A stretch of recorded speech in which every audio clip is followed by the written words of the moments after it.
우리가 신앙생활을 하면서 가장 많이 빈번하게 사용하는 단어, 하나님의 은혜라는 단어입니다. 여러분, 하나님의 그 은혜의 본질을 여러분 알고 계십니까? 사도 바울이 되기 전에 사울이었을 때는 세상적으로는 아주 부족함이 없는 사람이었죠.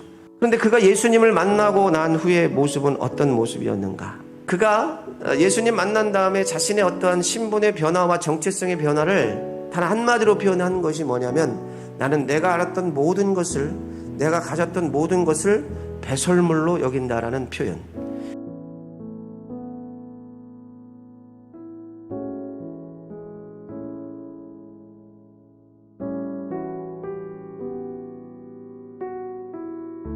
예수님을 만나고 난 다음에 나는 하나님의 은혜로 되었다라는 그 은혜의 고백은 유대인의 관점에서 봤던 그 은혜와 예수님 만나고 나서 나는 내가 이루어진 모든 것, 내가 경험했던 모든 것, 내가 지금 소유한 모든 것이 하나님의 은혜로 된 것이라는 그 은혜의 개념과 전혀 다른 개념, 인생의 기준이 완전히 달라진 것입니다.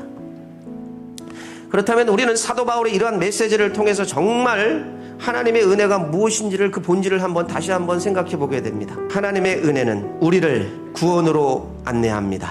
사도 바울은 사울이었을 때 도저히 은혜를 받을 수 있는 자격이 없는 사람이었습니다. 하나님의 은혜가 그를 구원으로 인도하신 것입니다. 천국 가는 하나님의 은혜란 우리의 모든 죄를 하나님이 씻어주신 것을 내가 믿음으로 믿고 나아갈 때 그 은혜를 믿음으로 우리가 받음으로 천국에 가게 되는 줄 믿습니다. 하나님의 은혜는 구원받은 우리에게 세상을 이길 힘을 주십니다.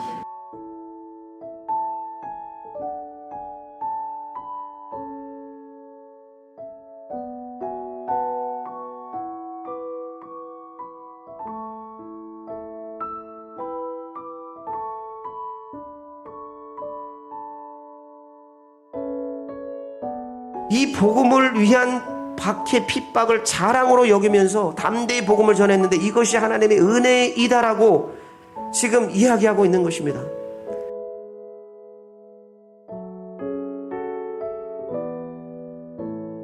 예수 믿는 사람은 세상 사람들로부터 핍박을 당하고 세상 사람들로부터 박해를 당한다는 것입니다. 그런데 걱정하지 말아라. 담대해라. 내가 세상을 이기었노라 말씀하십니다. 세상을 이길 힘이 하나님의 은혜로 주어지는 줄 믿습니다. 하나님의 은혜는 사람을 변화시키고 그 은혜가 예수님을 쫓고 예수님을 위해서 살도록 만드는 것이죠. 세상의 능력과 세상이 어떤 것을 가지고 살아가는 게 아니에요. 하나님의 능력과 하나님의 힘을 가지고 살아가는 것입니다. 기복신앙과 참된신앙의 차이가 무엇입니까?